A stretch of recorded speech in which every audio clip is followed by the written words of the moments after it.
So, good morning students, myself Professor P.B. Ingde, and today we have to conduct the lecture number 9. Okay, on which topic? On the same topic, general heat conduction equation in a cylindrical coordinates. So students, in our previous lectures, what is we find out? We find out these two cases, heat flow in radial directions and heat flow in tangential directions. So these are the two cases we have to find out in our previous lectures. Now these lectures we have to focus on tangential conditions. So let's see here regarding the which condition, tangentials. So before that I am write down these conditions here. Okay, so see,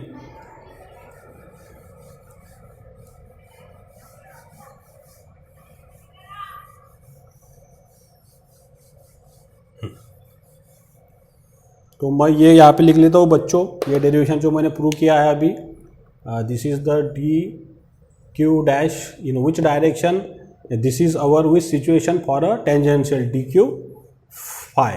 ये derivation हमारा मैं यहाँ पे लिख लेता हूँ, q k d are d z r D phi into del upon del phi bracket 1 upon r square del T upon del phi bracket complete d tau.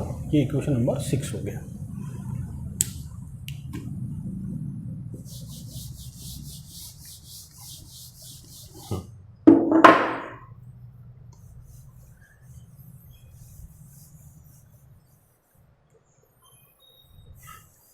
Okay, ये था हमारा Q phi.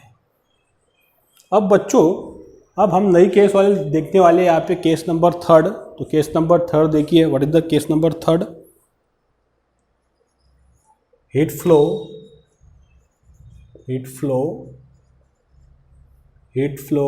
Means accumulated in which direction now?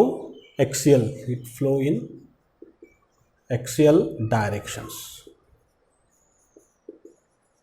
अब हमें पढ़ना है बच्चों अभी axial direction में. अब ये जो मैंने स्मॉल एलिमेंट कंसिडर किया किसका, सिलेंड्रिकल का, ये हम ऑलरेडी पढ़ चुके हैं एकदम डिटेल में. अब एक्सियल में कैसे हीट फ्लो जाएंगी देखिए. तो ये हो गया उसका इनलेट सिचुएशन के लिए. Suppose this is for inlet के लिए हीट फ्लो हो गई क्यू जेड. ओके, जब ये एलिमेंट के अंदर पूरी हीट एक्यूमुलेट हो जाएंगी, जमा हो जाएंगी, वो हमारा पहला पैरामीटर्स है. Net heat accumulated in the element due to the conduction of a heat flow all coordinates directions. 2 direction हमने निकाले, रेडियल निकाले बच्चों और टेंजेंशियल. तीसरा जो निकालना जा रहे हैं हम कौन सा है, एक्सियल. तो ये हमारा इनपुट रहेगा और यहाँ से हमारे पास में आउटपुट मिल जाएगा हमारे को बच्चों क्यू. ये पहला जेड डायरेक्शन और थिकनेस कितने बच्चों, डी इज जेड. ये हो जाएगा हमारा आउटपुट. तो ये उसमें इनपुट, ये आउटपुट. तो इनपुट माइनस आउटपुट, उतनी हीट उसके अंदर जमा होंगी, एक्यूमुलेट होंगी, वो हमारे को निकालना है बच्चों. कौन से सिचुएशन के लिए, एक्सियल सिचुएशन के लिए. तो देखिए अभी, so first I calculated heat influx. मतलब ये कौन सा पैरामीटर है मेरा बच्चों, this once q dash Z. ये निकाल रहे हम. अब ये हम बच्चों का ऐसे निकालते हैं बाय फूरियर्स लॉ से. तो फूरियर्स लॉ क्या है हमारा, माइनस के A D T by D x. Okay, तो यहाँ पे फूरियर्स लॉ लगा दिया मैंने. By the फूरियर्स law minus k into area, yes or no? Yes, del T upon which direction, del Z. Heat flow in axial del Z into D tau. ये आगे heat flow. Rate है क्या, नहीं, rate क्या रहता हमारा, ये Q Z. Q Z को हम कैसे लिख सकते हैं बच्चों, Q Z upon D tau. तो क्यू जेड मल्टीप्लाई क्या हो गया, फिर क्यू डैश जेड क्या हो जाएगा, क्यू जेड इंटू dt हो जाएगा स्टूडेंट्स। तो देखिए अभी यहाँ पे तो q dash z is equal to minus k. अब हीट फ्लो अभी बच्चों एक्सियल ये हो रही, तो इसके लिए अब एरिया क्या लगेगा, डी जेड तो निकल गया, तो अब एरिया क्या आ जाएगा फिर, this d r thickness multiplied by the length of r, ये क्या बन जाएगा बच्चों, इसके लिए एरिया बन जाएगा। तो ये लग गया फिर यहाँ पे area students d r into what is r D phi, बराबर है। अब यहाँ पे मुझे बहुत सारे बच्चों ने हमारा पहला लेक्चर होने के बाद में ये सवाल पूछा, सर ये डी फाई कैसा आया, तो मैं अभी तब समझा के देता हूँ। देखिए बच्चों, ये सर्कल था, ये उसके डायमीटर है, और बच्चों ये इसकी क्या है, रेडियस है आर। अगर पहले सिचुएशन में अगर अब यहाँ पे अगर स्मॉल एंगुलर डिस्प्लेसमेंट होता है, ये स्मॉल, ये मैं स्मॉल बता रहा हूँ, तो ये जो स्मॉल है, ये स्मॉल को बताते हैं हम हमेशा डी फाई से। अगर ये ज़्यादा अगर रहता था एंगुलर डिस्प्लेसमेंट बच्चों, तो हम क्या बताते थे, सिर्फ फाई से। इसलिए मैंने स्मॉल कंसिडर किया, इसलिए मैंने यहाँ पे ये बच्चों डी फाई लिखा। और रेडियस तो फिक्स रहेंगी, रेडियस चेंज होगी क्या, नहीं, ये आर फिक्स रहेगा, ओके, इसलिए ये मैंने लिखा। तो देखिए बच्चों अभी एरिया लिखा मैंने, now this put del T upon del Z into D tau. ये लिखने के बाद में इसको मैंने बना दिया मेरा विच equation, this is my equation number 1। ये काय के लिए था, हीट इनफ्लक्स, मतलब ये बच्चों अब हीट आउट होगी स्मॉल एलिमेंट से, हमारे सिलेंड्रिकल एलिमेंट से, वो कितनी जा रही, Q Z plus D Z, ये तो रेट के फॉर्म में। तो यहाँ पे अभी हीट हमारे को हीट के फॉर्म में लिखना है, तो heat if flux is equal to क्या लग जाएगा बच्चों, बताइए, ये आ जाएगा Q Z Z plus D Z is equal to, बताइए, Q Z plus by the Taylor's law what is del by del Z, yes और no, yes, by the Taylor's law, del पहले की इक्वेशन की जैसे, हाँ same, del by del Z into Q dash Z into D Z, ये हमने लगा दी Taylor series. ये हमारा इक्वेशन नंबर 2 हो गया बच्चों। मतलब 100 रुपए गए, 100 में से कितने निकल गए, 30, तो इसमें जमा कितने हो गए, 70 जमा रह गए। मतलब नेट हीट एक्यूमुलेटेड कितनी रही बच्चों इसमें, 70। तो फिर हम क्या करेंगे, इक्वेशन 1 में से इक्वेशन 2 को क्या करेंगे बच्चों, माइनस करेंगे। तो देखिए अब यहाँ पे, सो सब्ट्रैक्ट इक्वेशन 1 फ्रॉम 2, तो अब मैं सब्ट्रैक्ट करूंगा 1 फ्रॉम 2, तो हमारे को यहाँ पे क्या मिलेगा फिर बच्चों, after that D Q dash Z, yes और no, yes, is equal to this one, equation 1 बच्चों, ये देखिए, Q dash Z minus which one, this one, Q dash Z plus D Z, बराबर है बच्चों। अब इसकी वैल्यू पुट करेंगे, ये वाली यहाँ पे इक्वेशन 2 की, तो देखिए फिर Q dash Z minus this value we have to put Q dash Z, ये plus plus del by del Z into Q dash Z into D Z. तो बच्चों देखिए, जब मैं ये माइनस से मल्टीप्लाई करूंगा तो ये और ये हो गया कैंसिल, तो फिर क्या बचा हमारे पास में students, minus del by del Z into Q dash Z into D Z, ये हमारे पास में बचा। अब क्यू जेड की वैल्यू तो हमारे पास में है सर, कौन सी वैल्यू है, ये वाली, तो ये वैल्यू उठा के हम सीधा सीधा कहाँ पुट करेंगे बच्चों, क्यू जेड में। तो देखिए फिर, so minus del by del z into replace this qz, तो qz की वैल्यू पुट करिए बच्चों, ये वाली इक्वेशन 1 की, minus k into D r into r D phi into del T upon del Z into D tau. तो फिर अब ये बच्चों माइनस माइनस क्या हो जाएगा हमारे पास में, प्लस बन जाएगा सर। प्लस बनने के बाद में फिर क्या इक्वेशन मिलेगा, देखिए अब इधर आखिरी में हमारे पास में इक्वेशन बनेगा, I write down here, minus minus plus, तो ये क्या बना फिर del by del Z into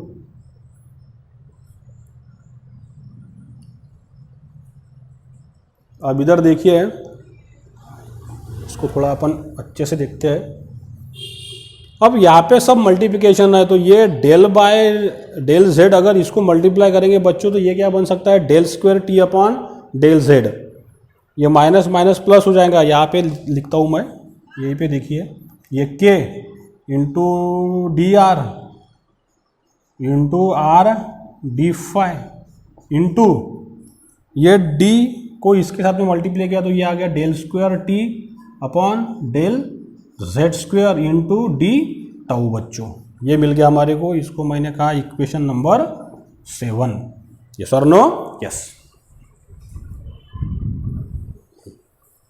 ये बन गया हमारे लिए इक्वेशन नंबर 7, राइट। तो फिर यहाँ पे हमने बच्चों हमारे तीनों इक्वेशन हमने निकाले, कौन से कंडीशन में, रेडियल में, टेंजेंशियल में और एक्सियल में। तो ये तीनों जो कंडीशन निकाली वो किसके लिए बच्चों, ये ए के लिए है, energy balance, net heat accumulated in the element due to the conduction of a heat flow from all the coordinates directions. मतलब तीनों कंडीशन के लिए, रेडियल और टेंजेंशियल और एक्सियल के लिए बच्चों हमने तीनों इक्वेशन निकाले, 5, 6 और 7। तो जो हमारा एनर्जी बैलेंस था A plus B is equal to C, तो इसमें से हमने कौन सा पैरामीटर निकाला, अभी A निकाला। तो अभी इन सब की मैं क्या करूँगा बच्चों, एडिशन करूँगा, कौन सी इक्वेशन की, 5 की, 6 की और 7 की। तो देखिए अब यहाँ पे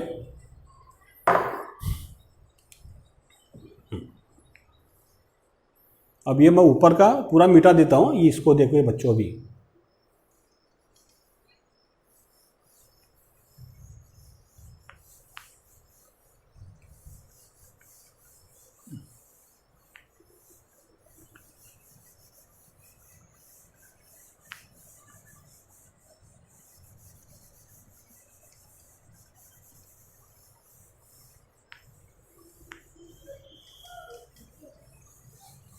तो देखिए फिर अभी हमारे को ए क्या मिल जाएगा, नेट हीट एक्यूमुलेटेड ए के बारे में।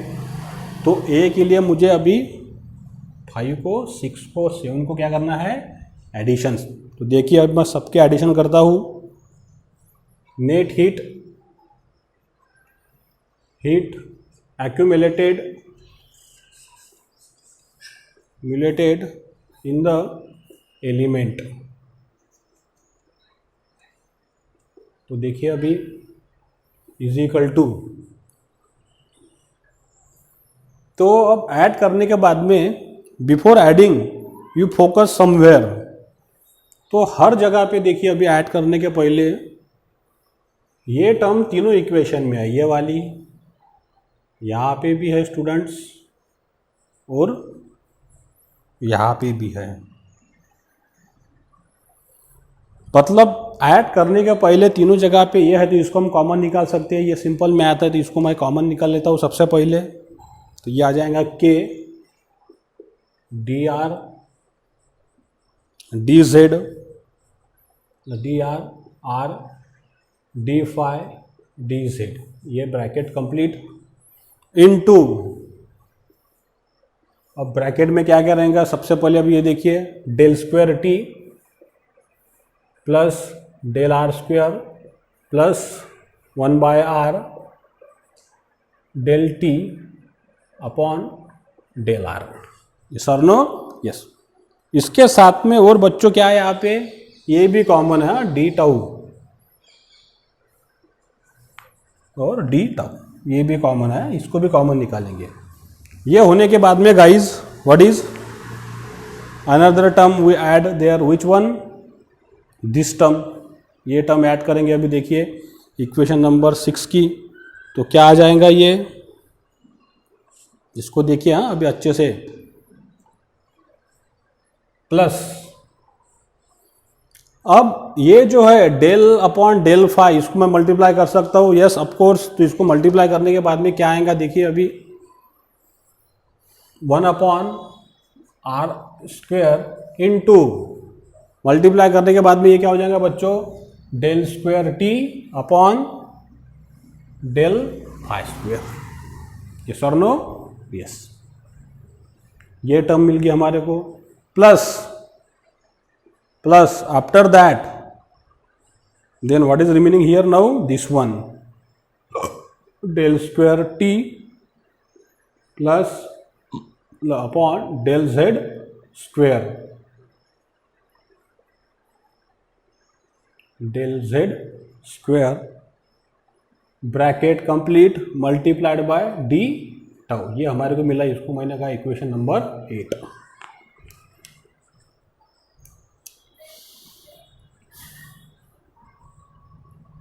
Right, so after getting the equation number 8, यह हो गया हमारा a situations, net heat accumulated in the element due to the heat conduction in all coordinates directions, radial, axial और टेंजेंशियल।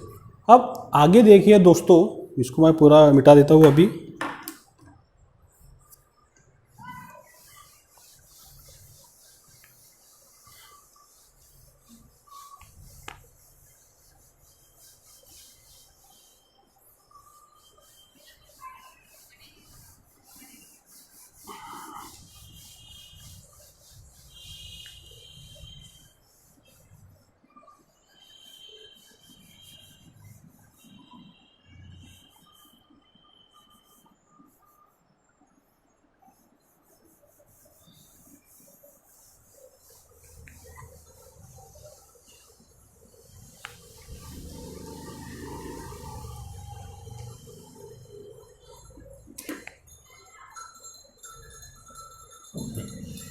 तो अभी बी पैरामीटर हम निकालेंगे। बी क्या है हमारा, what is the B?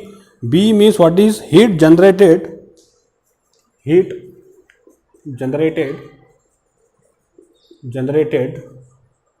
With in the elements, okay. ये हमारा क्या सिंबल था बच्चों, Q dash, what is Q dash G, ये हमारा सिंबल था। तो हर डायरेक्शन में एक्सियल, रेडियल और टेंजेंशियल, इसके दौरान सिलेंडर में हीट सप्लाई होंगी। इधर देखिए अभी, ये हमारा सिलेंडर है, हर डायरेक्शन में हीट चलेगी, एक्सियल में भी चलेगी, टेंजेंशियल भी चलेगी और रेडियल भी चली गई, ओके। तो पूरी हीट जाने के बाद में इसके अंदर कुछ हीट जनरेट हो जाएंगे बच्चों, वही हमारे को निकालना है बी में। तो कितनी हीट जनरेट होंगी देखिए अभी, वेरी सिंपल, ये तो हम निकाल चुके हैं already. Q dash g is equal to, कितनी हीट जनरेट हो रही, rate of heat generated within the volume q g multiplied by in all directions. कौन कौन सी डायरेक्शन है हमारे पास में, डी आर बराबर है, into r D five, radial, axial which one, D Z, into what is D tau. This is equation number 9। यह हमारा इक्वेशन 9 बना, heat generated within the elements, which one, this one. अब बचा बच्चों सी conditions, जो हमारे energy balance में का था, A plus B is equal to C. How much heat store in a elements, हमारा C situations, energy stored in a element, C energy stored in the element. हाँ, अब कितनी एनर्जी स्टोर्ड है इन the elements, देखिए हमने already पढ़ चुके थे, कितनी थी बच्चों, mass multiplied by specific heat into what is rise in temperatures, बराबर है। तो मास के लिए मैंने क्या फार्मूला लगाया था, density is equal to mass upon volume. तो मास बराबर क्या हुआ था बच्चों, रो इंटू वी, और वॉल्यूम हमारे पास में क्या है, वॉल्यूम हमारे पास में इसका D R D phi into D Z multiplied by rho. तो ये आ जाएगा इसका किसका वैल्यू, मास का value, rho into we, this one. ये बन गया हमारा मास का वैल्यू और ये बन जाएगा उसका वॉल्यूम। क्यों वॉल्यूम, क्योंकि वॉल्यूम का यूनिट क्या रहता है बच्चों, metre cube, metre cube, metre cube, metre cube, that is metre, metre, metre और मीटर, मतलब क्या बन जाएगा, मीटर क्यूब। तो ये बना उसका formula, rho into we, this one. तो यहाँ पे फिर अब मैं डायरेक्ट लिखता हूँ, तो डायरेक्ट में कैसा आएगा आप देखिए, rho into volume D R D phi into D Z, specific heat आ गई सी से, यस और नो, यस। और आखिरी का बचा which one, rise in temperatures. तो राइज इन टेम्परेचर आ गया del T upon del tau into D tau.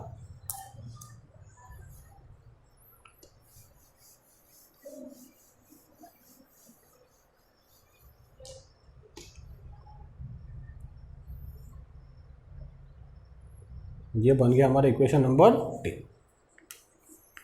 क्योंकि बच्चों ये स्पेसिफिक हीट के लिए है, ये अगर टेम्परेचर के लिए ये डी टी, और ये टाइम के लिए, टाइम अगर मैं कैंसिल करूंगा तो मेरे पास में क्या बचेगा, सिर्फ डेल टी, और डेल टी का यूनिट क्या रहेगा, डिग्री सेल्सियस। ओके, तो ये हमारे पास में इक्वेशन बन गया।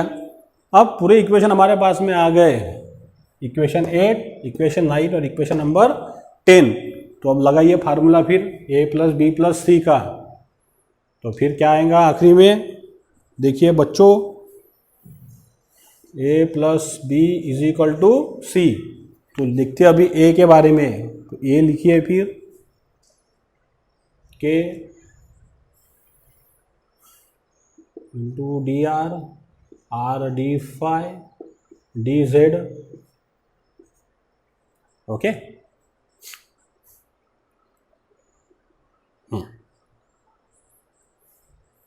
Into del square t upon del r square plus 1 upon r del T upon del r plus यहाँ पे लिखता हूँ दोस्तों, हाँ, प्लस करके 1 upon r square into del square t del phi square plus del square t del z square bracket complete into D tau plus a. बी कितना है बच्चों, ये वाला, क्यू जी into D R D phi D Z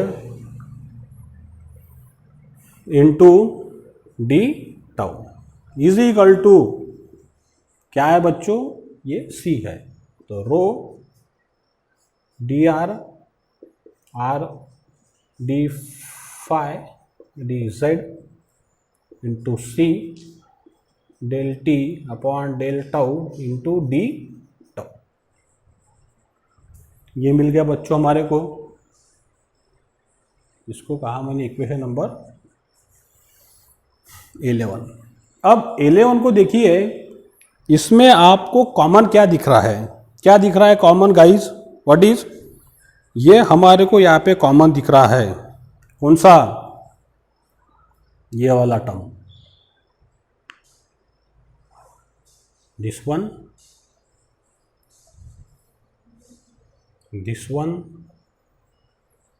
और ये वाला term. उसके बाद में हमको और क्या कॉमन दिख रहा बच्चों, यहाँ पे ये डे टाउ, इसमें भी ये डी टाउ और ये डी टाउ, ये टर्म है इक्वेशन में कॉमन। तो कॉमन दिखने के बाद में हम बच्चों क्या करेंगे, अभी कॉमन दिखने के बाद में dividing the both the sides, what is dividing both the sides किससे कॉमन मल्टीप्लाई करेंगे, d r r D phi D z d tau से। ये हम करेंगे dividing both the side, this one to the equation number 11। अब इसको divide करने के बाद में इक्वेशन 11 को बच्चों तो फिर क्या कैंसिल हो जाएगा, मैं सीधा इसके अंदर कैंसिल करता हूँ, आपको सेपरेट यहाँ पे स्टेप लिख के कैंसिल करना है आपने, मैं डायरेक्ट कैंसिल करता हूँ। तो ये कैंसिल हो गया, ये डी टाउ, इधर ये कट गया, इसका ये डी टाउ, उसके बाद में यहाँ पे ये कट गया गाइस और ये कटा। तो फिर क्या बचा हमारे पास में, मैं वो लिखता हूँ यहाँ पे, अभी देखिए what is remaining now, the remaining term is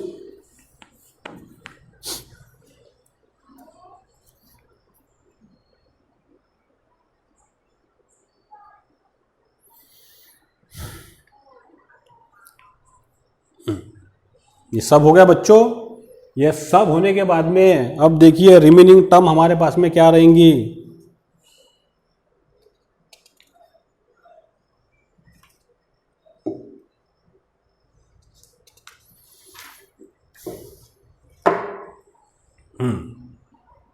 के हर जगह पे कैंसिल किया हमने, every term, this term this, सिर्फ हम यहाँ पे एक चीज़ भूल गए अभी। हाँ, ये कौन सी वाली देखिए, हमने यहाँ पे हर जगह पे के लिखना है, थर्मल कंडक्टिविटी थी हमारी हर जगह पे जब हमने इक्वेशन पूरे प्रूव किए थे। तो अभी आगे देखिए दोस्तों,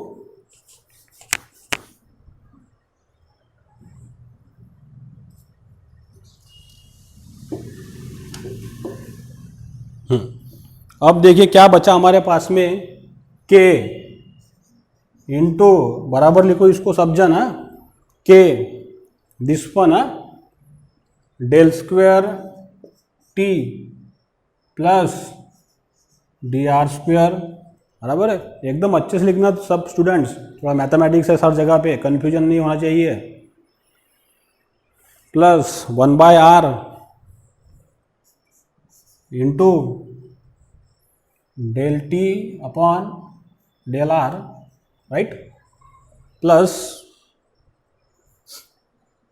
1/r स्क्वेयर इंटू ये वाली term del square T upon del phi square plus del square T del Z square bracket complete, plus में क्या है बच्चों, अभी बचा Q G is equal to, आगे क्या बचा, रो ये वाला C into del T upon del tau multiplied by nothing, बस इतना ही बचा। ये इक्वेशन हमारे को मिल गया बच्चों, इसको मैंने कहा इक्वेशन नंबर 12, बराबर है। अब ये इक्वेशन में हम क्या कर सकते हैं, अभी के को डिवाइड कर दिया, के से अगर मैंने डिवाइड करा, अब ये देखो इक्वेशन कैसा बदलेगा, मैं डायरेक्ट के से डिवाइड करता हूँ, यहाँ पे लिखूंगा मैं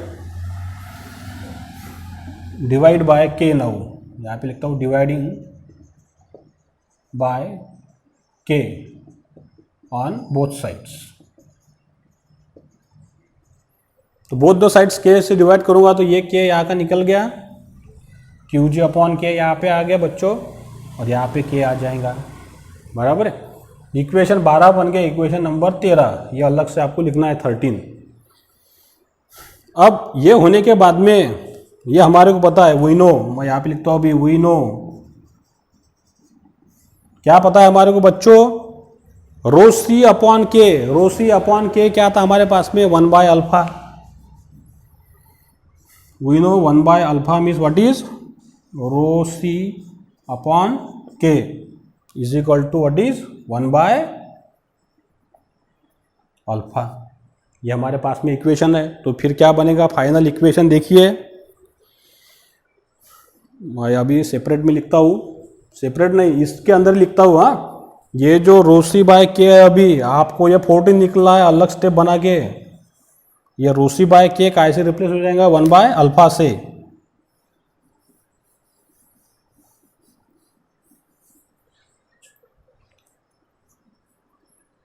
1 बाय अल्फा, ये बन जाएगा आपका इक्वेशन नंबर अब 14। ऐसे 2 स्टेप आपको लिखना है रजिस्टर में, तो ये आएगा हमारे पास में। यस और no? Yes.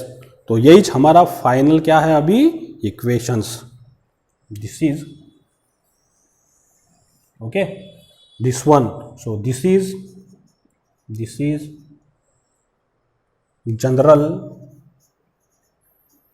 General heat conduction equations, general heat conduction equation in a cylindrical coordinates for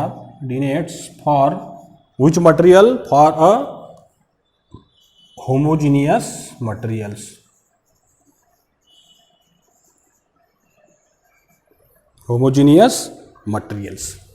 okay boys, तो ये यहाँ तक आपको इक्वेशन प्रूव करना है अगर ये डेरिवेशन पूछा जाता है। कहाँ तक? 14 के लिए। अब इसके आगे के जो डेरिवेशन है अलग अलग स्टेप के लिए, अलग अलग केसेस के लिए, वो हम हमारे अगले लेक्चर में डिस्कस करेंगे। ओके बच्चों, तो I think you should understand complete derivations. Any doubts, any questions, you should ask when we conduct our Google Meets. Okay, you should ask the question to me. Okay, so I stop here. Stay at home, stay safe. Thank you very much.